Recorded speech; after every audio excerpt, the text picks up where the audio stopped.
This is Damian Abernathy. Welcome to Forgotten History of Pacific Asia War podcast. We focus on short but sweet untold wartime stories in Pacific Asia War. Today we will talk about Japan's unofficial war with China. If you like our show, please go to our anchor page and support us. During the early 20th century, the Imperial Japanese Army invaded and occupied Chinese lands without ever officially declaring war. In 1915, Japan issued the secret 21 demands to Chinese President Yuan Shikai, with the intent to claim economic and political power over China. The demands were divided into 5 groups, with a Group 5 demands including concessions similar to those Japan had forced on Korea. After 25 rounds of negotiations and intense political maneuvering on President Yuan's part, the 21 demands were agreed to, except for the Group 5 demands. The other demands, though, reinforced Japanese control of southern Manchuria, Shandong, and eastern Inner Mongolia. Japan's hold on Manchuria was especially strong. The Chinese warlord Zhang Zuolin tolerated Japan's encroachments on his Manchurian territory in exchange for their help maintaining his power, and Japan controlled southern Manchuria economically through its ownership of most of Manchuria's railway lines and its lease of the Liaodong Peninsula. In 1928, a handful of extremist Japanese officers stationed in Manchuria bombed Zhang Zuolin's personal train, assassinating him.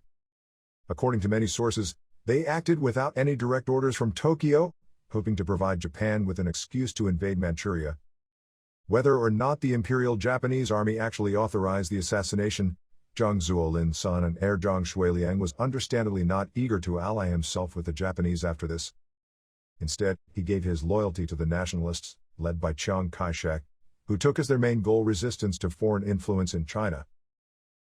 The Manchurian railways also became a source of major contention, and to circumvent Japanese power in the region, the Chinese began building their own railway system which bypassed Japanese lines. It was these railways which formed the pretext for the Mukden incident. Increasing tensions in the summer of 1931 culminated in the explosion of a bomb which destroyed a section of Japan-owned railway tracks near the city of Mukden. Japan blamed the nationalists for the bomb, although even the League of Nations, after a thorough investigation, believed that the bomb had actually been planted by mid-level Imperial Japanese Army officers to justify seizing Manchuria. The Mukden incident, whether or not it was a staged pretext, is considered the beginning of Japan's full-scale invasion of Manchuria and the beginning of Japan's 15 Years' War.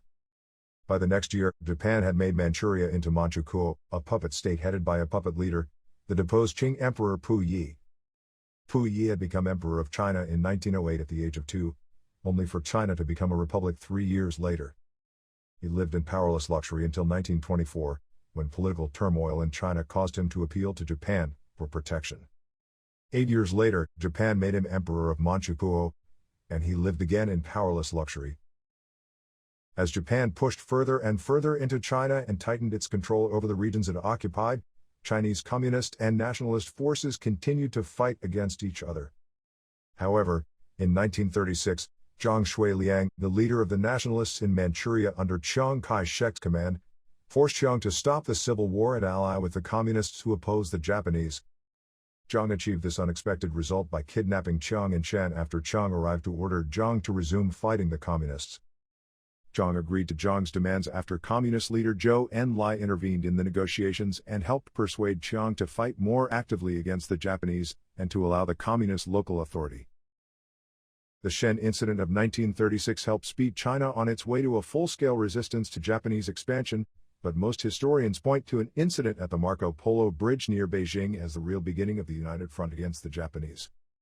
On the night of July 7, 1937, a small Japanese force demanded to be allowed into the walled town of Wanping to find a missing Japanese soldier. The Chinese garrison refused, and during the argument, a shot rang out. It remains a mystery which side fired the first shot, but soon enough, both sides began firing.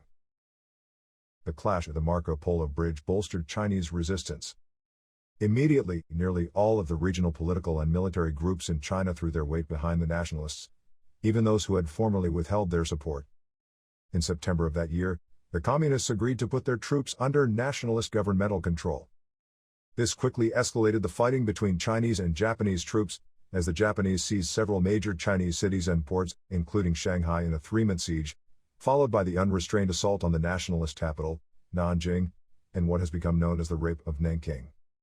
The rape of Nanking further intensified Chinese resistance, and while the Imperial Japanese Army continued to expand their control over parts of China, their progress was stymied outside urban areas. Yet war remained officially undeclared by either side until December 9, 1941, when the United States and China simultaneously declared war on Japan after the attack on Pearl Harbor. If you are interested in learning more about this topic, we have some references listed in the description of this episode. If you like our show, subscribe to us, and donate to us on Anchor. This is Damian Abernathy. See you in the next episode.